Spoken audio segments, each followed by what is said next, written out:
So was I right? Did he actually kill Paul? Because that was the last thing that we all wanted to know, if he was the one that actually did it or not. And now here's Paul. So I feel like we're gonna find out that him being there, maybe he actually did do it, and he just hasn't told Louis. He said he didn't do it, but A second thought saved them all from my provoked rage. yeah, where's Louis? He didn't go into the details of his day. I would only hear of them later. After the concert. After the mayhem.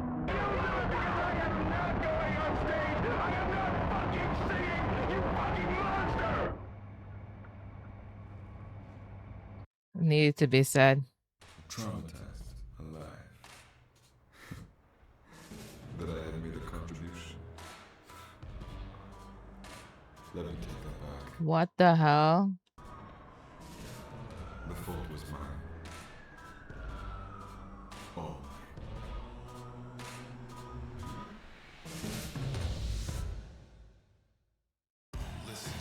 Wait, that's it?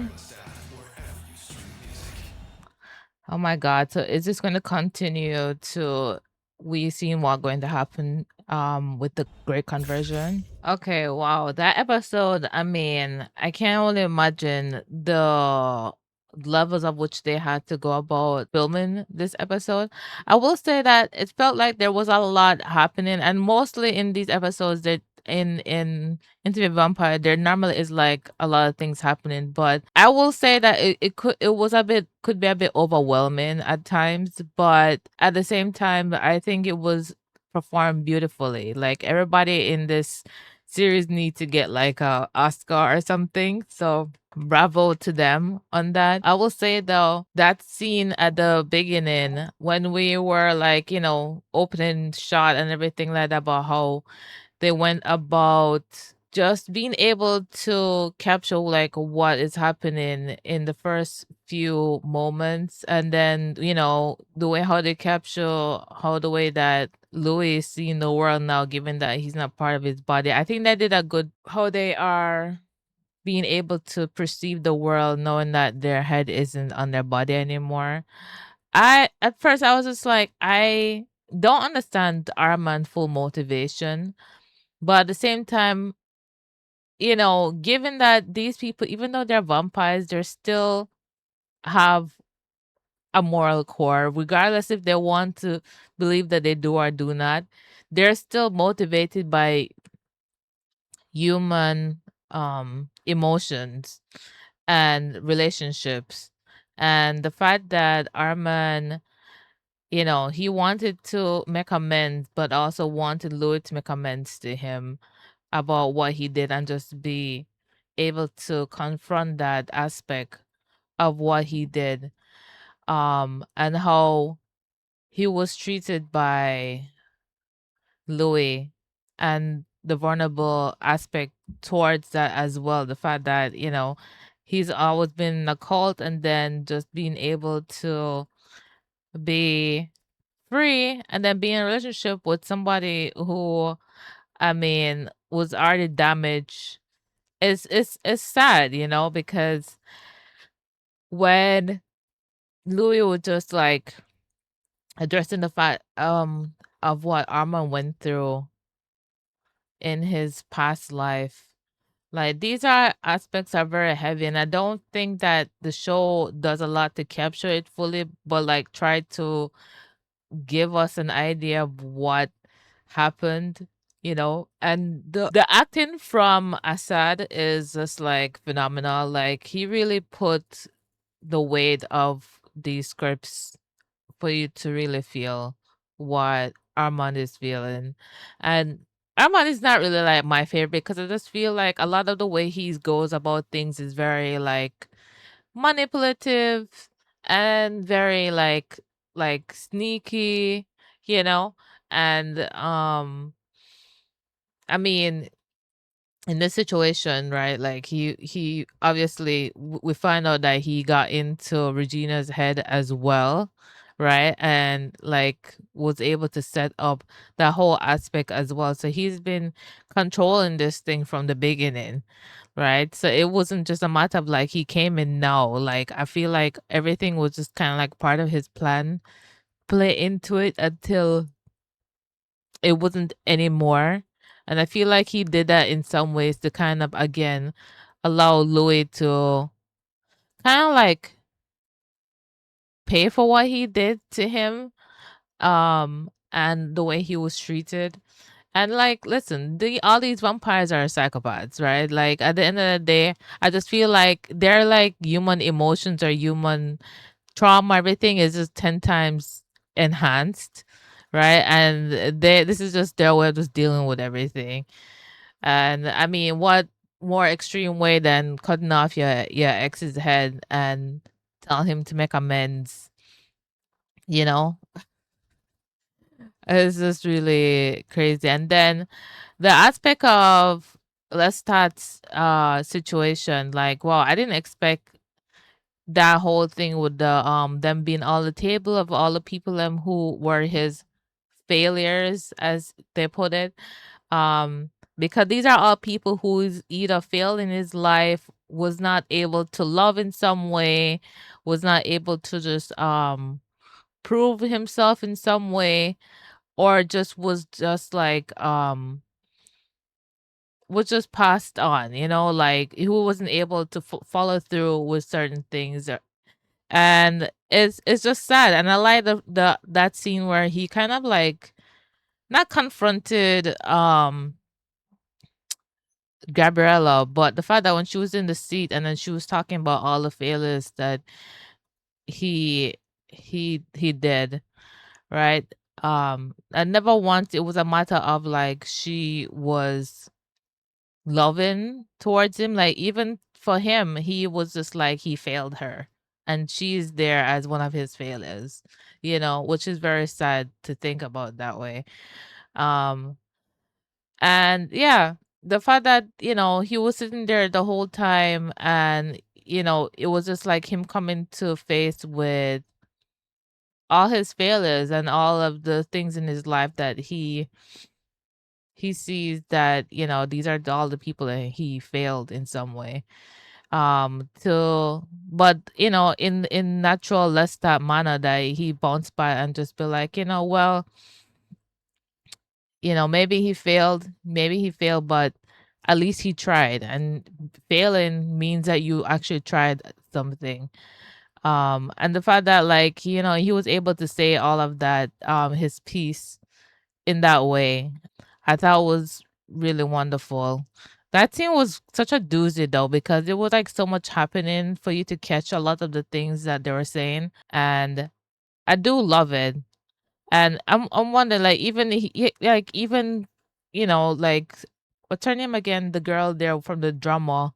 I mean, the fact that he was like having like what, a failing band, right? So it's just like in every aspect of which you can think of, like he has failed someone. And all those people he traumatized, like everybody that he had like somewhat killed, traumatized, like infecting their life in some way, that they were there in that moment, and he take full accountability of the fact that they're all part of his failing life kind of thing.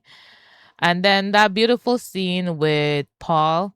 Now, I thought that it was going to be revealed like he killed Paul or something like that, for it to just be like, no, he didn't kill Paul, but it's still left in the air about like what happened. So I'm still on defense of like, what if was it just Paul that really just decided to just jump off, like it was just so ominous about like, or I should say ambiguous about what happened to him in in that moment.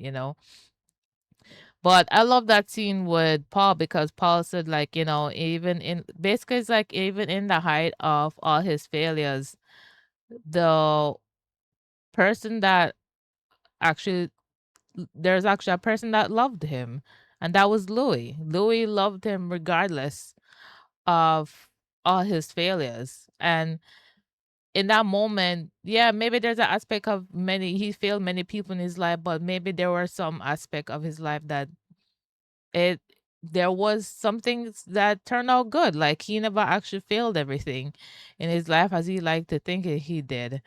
So I thought that moment was really beautiful.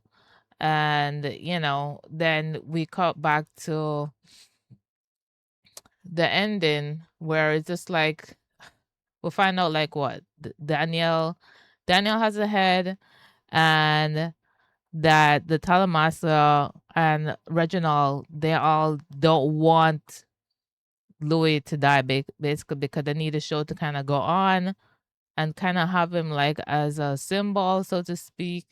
So yeah, so Daniel didn't get what he wanted basically. But again, they cut it, so we don't know exactly what happened to Daniel in that moment. I'm assuming that he fought the other vampires or something, but we're still left up in the air about how this is going to turn out for Daniel.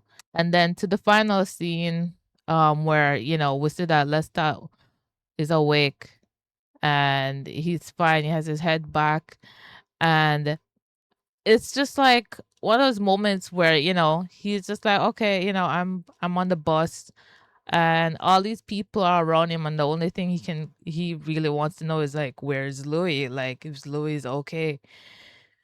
And I love that scene because it was just like, they just kind of picked up back where they kind of left off. It was like, that I think that was just really sweet. And he was just like, at the end of the day, these are all his failures and stuff like that. And I'm glad that he was able to tell Gabrielle off, because she only cares about him being able to perform at this point because of what she can give him.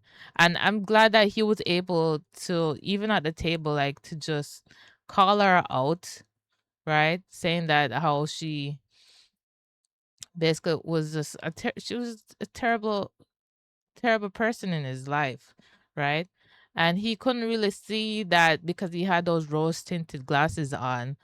And to be able to tell her off in the end, like, he doesn't understand why, like now he can really see her for truly for who she is in his life.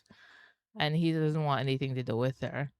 And I thought that was such a powerful scene. Like, be able to tell your abuser, like, to their face that you're a monster and I don't want anything to do with you, right? To be able to have the glasses be taken off and be able to really look at her as who she truly is and tell her, or tell them what they are. I thought that was a really beautiful scene. And then the final scene where we would see that he's the one, he's talking on the record, and I'm guessing we're going to find out more about what he records or stuff like that, because I guess this is not all of it, right? This is just like a few, because it said something about side A, and the numbers of which that they recorded this. So yeah, I think and then yeah, we can see that I guess the conversion happened cuz the whole place is ruined. Like, I mean, everything is destroyed. So now I'm thinking that the beginning that we saw Louis is like way in the future or something like that, because as you can see that he doesn't have a leg. Like a leg is missing and Lestat isn't there. And we can see that Arman lost an eye, and so now, I mean, I guess this is leaving it open to what's about to come for the next season, I guess. So, because it's all ended up in the air kind of thing. So we don't know what fully happened. And I really have no clue because I don't read the books. So I don't know anything that's going to happen. I only go by the show. So if anybody want to clue me in about like what can probably take place or something like that, or maybe certain things in the show, you can let me know. But yeah, I thought it was a really cool episode. It kind of feels like a like a tribute to Lestat, from all of these episodes and stuff like that. That's what this episode kind of feel like. It's more like a tribute, and the fact that they both kind of, Louis and him, we kind of have to make. It's kind of like holding up the mirror to each other, like to themselves in this episode. And I feel like that's what kind of like what Armand did with him, apart from like, I mean the crazy way he went about it.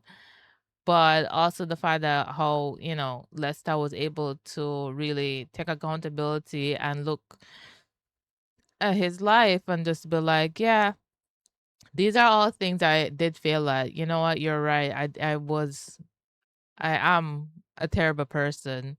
And yeah, but you know what? I'm I'm okay with that because I know that I am trying. I did try. I do the best I could in the way that I know how to do it. And I think that's such a powerful thing, it's really a powerful statement when he said that, like, hey, yeah, like I failed, but you know what? I tried. That just means that I tried so many times, and that's okay. I thought that was such a like really beautiful moment. But yeah, if you guys have any things that you want to tell me, you can put in the comments below. And just let me know. Sorry, this video is kind of more short, by the way. Due to like copyright situations, I try not to put the whole video in there because I didn't want to get in any trouble. So yeah, I mean, going forward, I have to figure out how I'm gonna go about like recording this. Maybe I just record like scenes or just the pictures or something. I'm not really sure yet. So, but anyways, thank you again if anybody watched this, and see you on the next episode or the next series. Bye.